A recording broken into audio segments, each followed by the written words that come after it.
Hey guys, welcome back to Ironside Ranch. We are back here with Michael from the Dallas Half Acre Farm, and he's going to talk to us a little bit more about this kind of small farming and actually trying to get a business off the ground. So we went into some of the details on the growing side of things in the last video, but he wanted to talk a little bit more about how to get how to make this model scalable, how to actually do the marketing.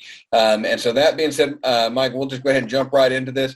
If I want to start doing this and I want to grow a commercial farm here, where do I start? How do I begin?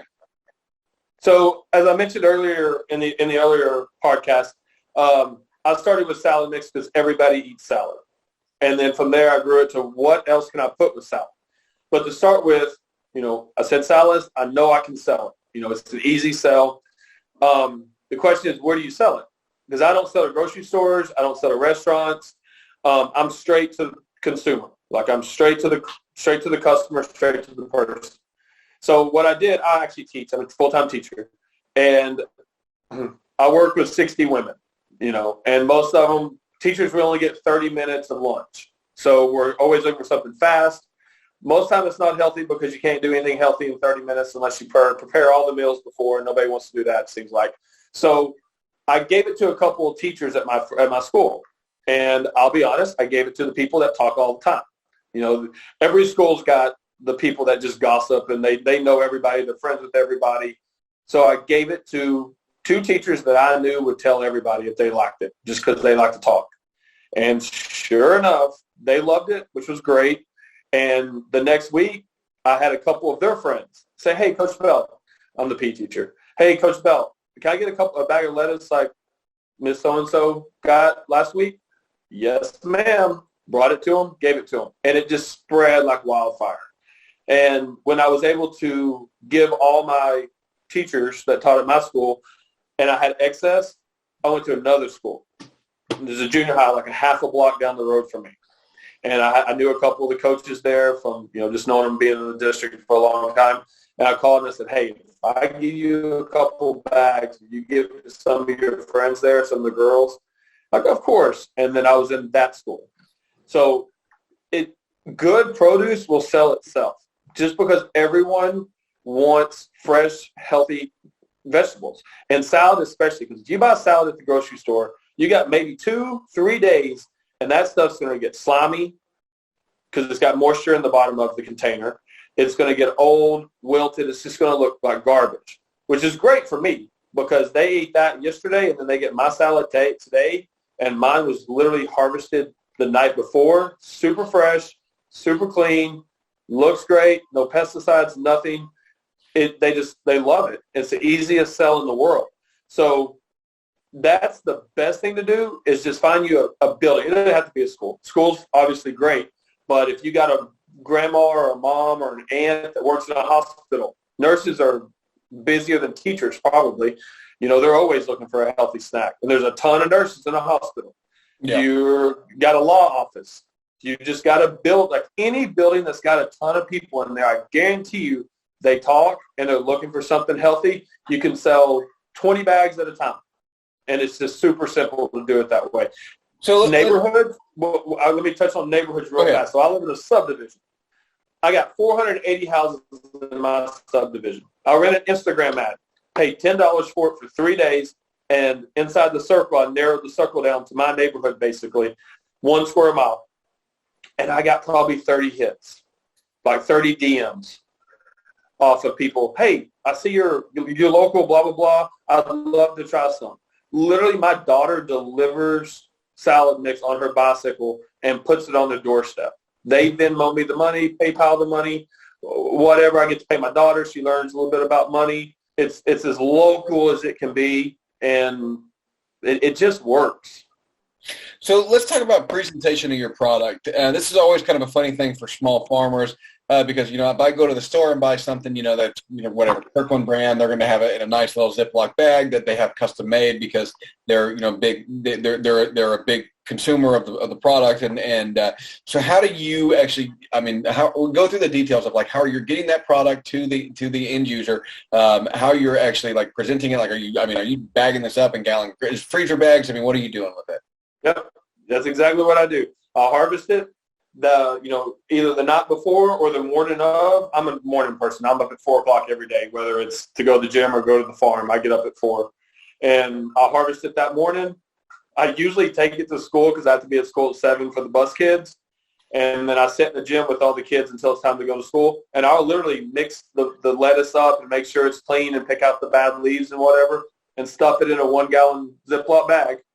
Holds 10 to 11 ounces.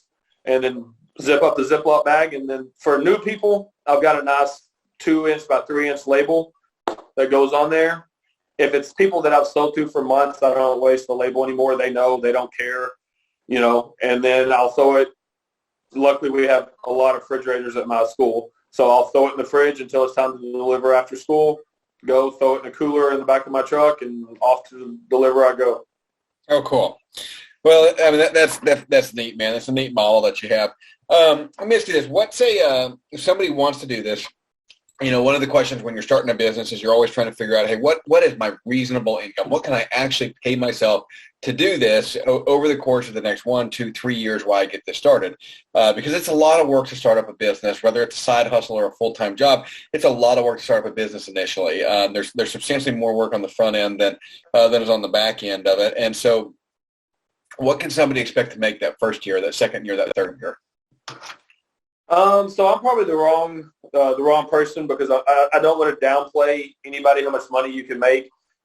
Because I teach full time and I have like 8 years left till retirement. So I'm not going to quit teaching and farm full time. And I got 8 years and then I can retire and farm the rest of my life and have a pension. So obviously the money's not that important to me right now as long as I cover my cost. So I'm just going to tell you what other people have done because I can tell you what, I don't want to give out numbers, but let me do it this way. A bag of lettuce sells for $5. Okay? Easy sell, basically a little bit higher than Whole Foods, but a lot better quality that lasts longer. So one bag sells for $5. It takes 5 to 6 heads of lettuce for one bag. Well, I don't know how that sounds to people, but after you start doing it a couple of times, you realize that's pretty good money because you can plant 128 transplants in about 20 minutes. So that's $128. On top of that, once you cut it, it's going to come back again and you can cut it again. So you don't even have to plant again for another harvest. Now it comes back. That second cutting is going to take 7 to 8 heads to make a $5 bag because the second cutting isn't quite as full and dense as the first cutting. But still, who cares? You're still making really good money. So it's all about scalability after that. If you want one bed, make a couple $100 a month. You want 10 beds, you're looking, 10 50-foot beds, you're looking $1,000 a month. It just depends on what you grow. If you do straight salad mix, you're going to make more than $1,000 a month. Now, if you want to throw in some tomatoes or radishes or beets and you start doing the interplanting and really figure things out, the sky's the limit. Like I think I said in the other video, Curtis Stone made $150,000 a year working 9 months a year, and he had less than a half acre. Okay. So, it's hard to tell you an exact number. I'll tell you it's very profitable for me, especially after I figured out what I was doing. Yeah, that's what I was saying is because everybody wants to say, well, it's dependent on the land, and I tend to agree more with Joel Salatin on this. And it's not dependent so much on the land and the environment. It's dependent on your imagination to be profitable on that land and that environment. There is farms all over the country making good incomes, and there's one we were talking about this the other day, making paying 4 salaries of $65,000 a year up in like Delaware or Rhode Island. On a half an acre, I believe. It'd be an incredibly small farm. And so I think, Joe Salatin's son, Daniel Salatin, always says that what we suffer from is constipation of imagination. And, yep. I always love that phrase because it really rings true to this is I think that the scalability portion of this is as much as your imagination because we can start adding in things like the hydroponics if you want to, aquaponics system, stuff like that. Are you doing anything with farmers markets, co-ops, CSAs, anything like that? CSA is basically what I do now. The only difference is I don't take money up front. I don't know if it was my dad, the way he raised me, or if it's just my own insecurities. I'm not taking people's money without having a product to give them right then. So I just sell a basket, as I call it, when I have a lot of different stuff during the summer for $20 or $25, sometimes $15 if I'm missing a few things. Like a CSA, I have a list of people. Actually, that's what this is right here. List of about 80 people. 60 people that I can send a text message or an email to and say, hey, I've got this, this, and this for $20. Do you want it? And they just, yes, yes, yes, no, no, no. That's all. I mean, they don't have to explain why. It's just simple yes or no. And then if I have leftovers, I send another 10-person mass text and let it go. I'm not a fan of farmers markets at all. I do, and I'm probably the only person that ever said this, but I do not want to harvest everything on Friday, prepare for it, set up a table, do all that, and then it rains and I got no customers all day. And what am I supposed to do with all this produce? Yeah, I'm actually with you. I'm not a huge fan of farmers markets. I think farmers markets are a great way to get your name out there. If I was doing a farmers market, I would probably be more inclined to take small meat samples and take custom orders of like a half or a whole hog or something like that. That to me makes sense. It does not make sense to me to go there and sell all your produce. I don't know how anybody makes any money doing that. So, I mean, obviously people they wouldn't do it. But and most farmers markets, the small ones, are very, very difficult to make any money at. So I'm with you on there. I think the juice isn't worth the squeeze on that one. Right. Well, you're exactly right. That's a good way to put it. And with CSAs, you control everything. Like if you sell, like I control everything. Like if I have a group of people, I call it my core people. There's about 20 of them that's been with me since day one. And they're so excited. They've got me the most customers. I take care of those 20 people first. After those 20 people are satisfied, what I have left, or if I know if I'm harvesting tomorrow and they just bought on Monday, I'm not going to text them or email them. I go to my next 20 or 30 people and talk to them. So I control on how much I need to sell. If I have I had a massive harvest the other day. Like I just had to harvest it. I texted everybody in my phone, about 75% bought, and I stayed up all night packaging and delivered the next day. But with a CSA, and I can also say with a CSA, if I get to the point where I need more customers, I can send out a text message and say, hey guys, I'm expanding my farm a little bit. I got an extra bed. I need 5 or 6 or 7 new people. If you have friends or relatives that are interested, please let them know I'm taking on more customers. I guarantee you I'd have 20 new customers the next day, just because the people that I sell to now, I have such a good relationship with and I take care of them that they're going to help me out as much as they can because they want to see me succeed because they don't want to give up me being a farmer. Man, I wish I lived closer to you. I'd love to partner with you on beef and pork in your CSAs, man. It just sounds like you got a great product and a great thing going there. Are you doing anything with, I don't want to get too into the weeds on the aspect of this, but a lot of people on this channel, are kind of a wholesome foodie person, where we want to not necessarily care about it being certified organic because probably both know that that's a government scam to raise money, but having that just kind of better growing practices, staying away from synthetic fertilizers and that sort of thing. We try to focus on heirloom plants if at all possible. It's not always possible, but that's our goal. I guess, what are your thoughts on that sort of thing? So there's a lot. First of all, I commend you for the heirlooms. It's not something that I'm real concerned about as long as it's not GMO'd. Obviously I don't do GMOs, but I have no problem growing a hybrid. Yeah, I should say when I say heirloom, I should say heirloom or hybrid. I'm kind of with you on that. Oh, okay. I stay away from GMOs, but a little more hybrid. Yeah, so I'll do the hybrids. I do have some heirlooms that I like.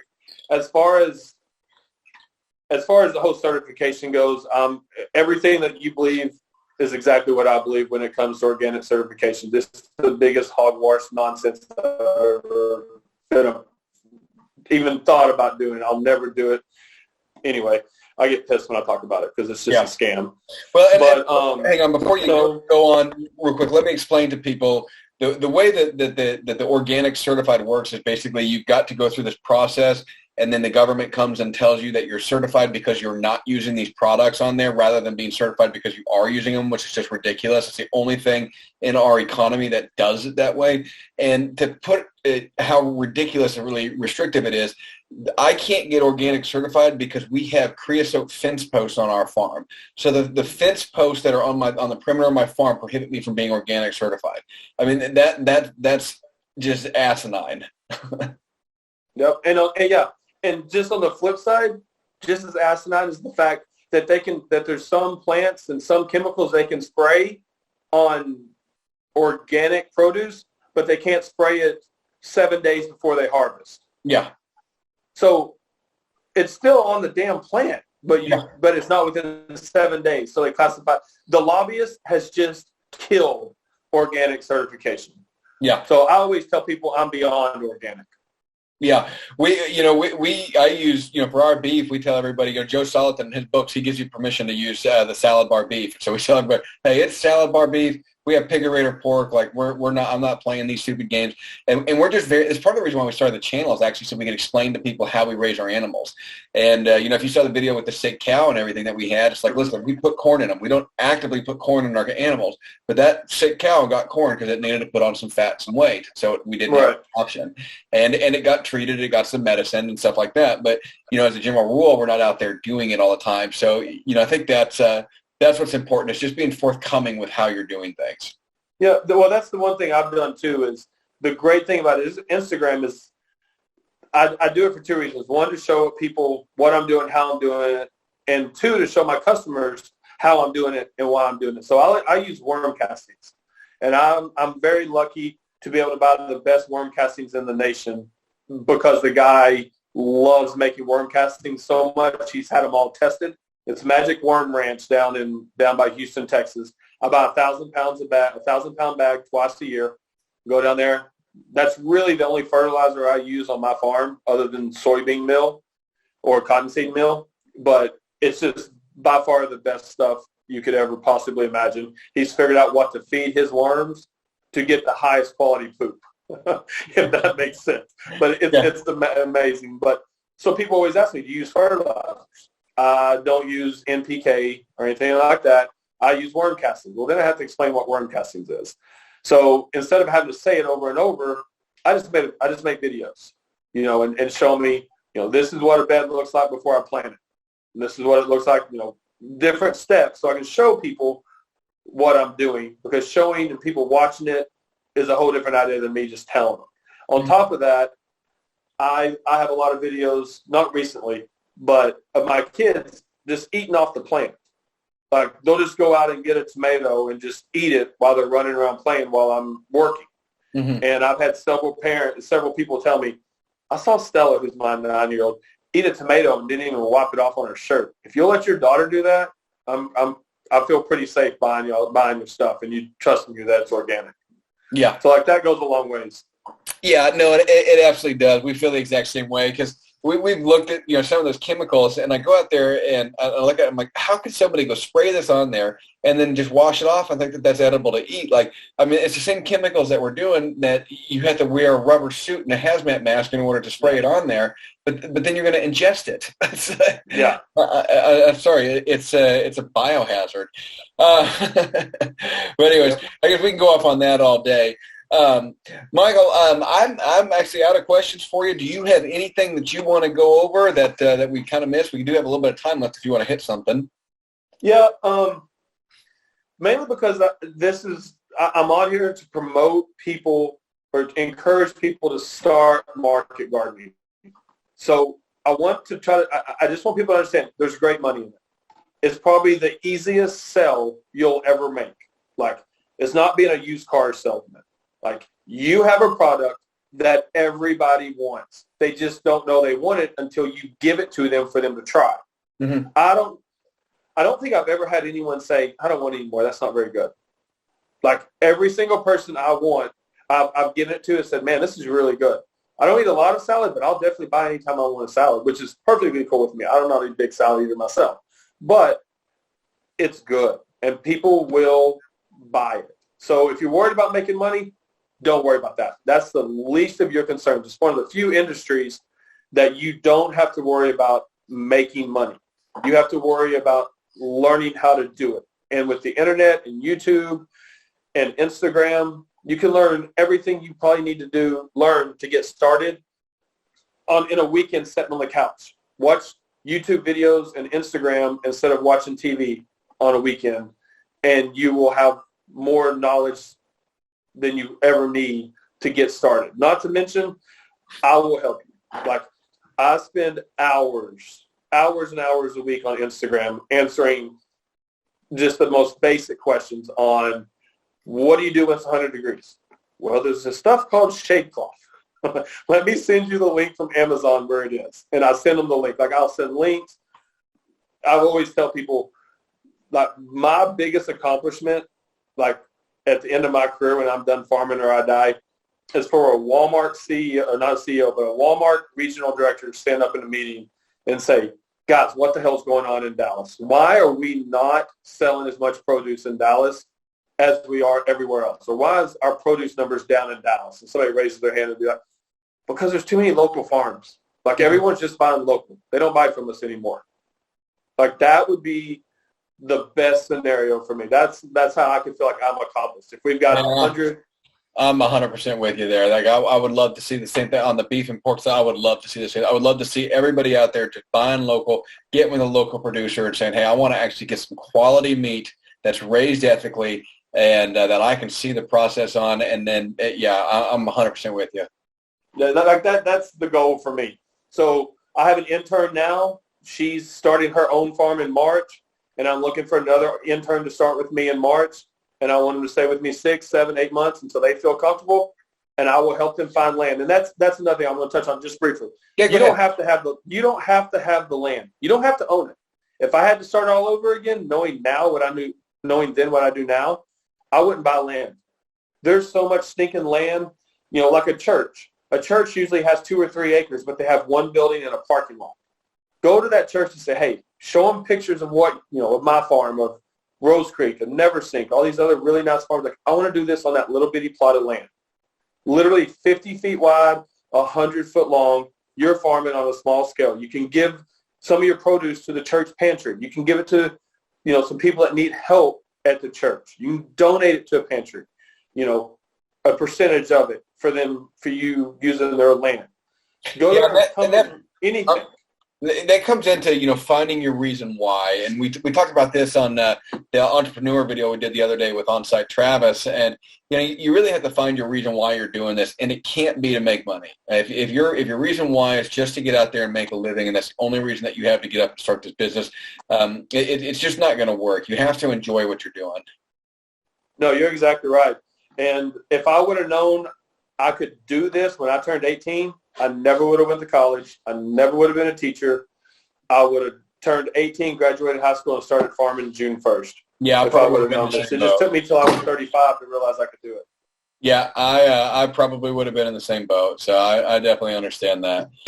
One other quick thing, real quick. Go ahead. No, you're good. Go ahead. So taxes. A side business, if you're a full-time, like I'm a teacher, I make so much extra money on my taxes, my tax refund, because of my side business. Like, I can write off my cell phone. I can write off trips, go on vacation. I'm also going to a farmers conference down there while I'm there. So I get to write off the hotel rooms. I get to write off meals. I get to write off, actually the room I'm sitting in right now is coming off of my taxes because this is the office of my house. Mm-hmm. All these things can be a huge tax write-off if you have even the smallest little business. I'm pretty sure in Texas, I know you have to have an LLC, which costs $700 to set up an LLC in Texas.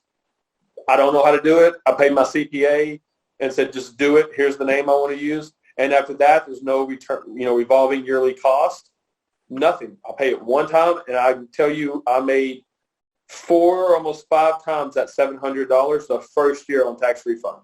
Yeah, and I've got videos on how to do that. If you're curious, we have a business a business starter watch list, or I'm blanking on the name of it, but on our channel, and so that you can jump on there and you can kind of see what we're talking about on starting a business. And I've got videos that go into a little bit of the detail about how to start out those LLCs. It's usually unbelievably expensive, and $700 there in Texas is actually, that's not a bad price or anything. But you even paid somebody to do that. I don't know what Texas is like. In Alabama, it's fairly easy to file it yourself if you want to, and here we can do it for like $200. But guys, it is not prohibitive usually to go out and file that paperwork, and you can generally file that paperwork in any state you want if you want to deal with the headaches there about it. So I would just encourage you to go get that set up correctly. Find a tax accountant that can work with you, a business accountant, and a good lawyer that can help you with your contracts and stuff like that as you need them. But that would be it's always my advice to people is get it set up correctly, but don't spend a fortune calling these companies that advertise online that want to charge you $2,000 to do it. It's just ridiculous. No, yeah, you're exactly right. But I mean, when it boils down to it, two things you got to do. You got to love it, and you got to be able to make a little bit of money at it. Yep.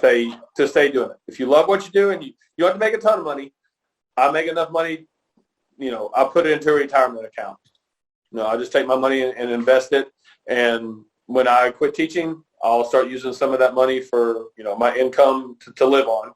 But those are the two things. And please, anyone out there that has any questions, my information will be at the bottom of the video. DM me. I will fight as hard as I can to get you going, answer any questions, get on Google Maps with you and say, hey, what about this spot? That spot would work. It's half a mile from your house. I've done that before with a guy in Arkansas. So hit me up. I want to help. Well, and I'll post all of Mike's information down below, so his Instagram and all that stuff, and then be in any videos that he does with us, all of that will be there. So other than that, Mike, I really appreciate you coming on and talking to us about this. If y'all have any questions, post it down in the comment box. I'm sure Mike will hang out there a little bit and answer some, or send him a DM. But give us enough questions, and we'll see if we can get him back on to answer another video series worth of questions for you. So other than that, guys, make sure and subscribe to the channel if you haven't already done so. Like the video. That does help us out. Share it with you've got friends that that want to get started in gardening, or maybe want to, whether it's a hobby farm for them or something that they want to do commercially. Please share the video with them and get them in touch with Michael so that he can help them out and help them get started. Thanks again, guys. I really appreciate y'all watching. Michael, thanks again for coming on. I enjoyed it.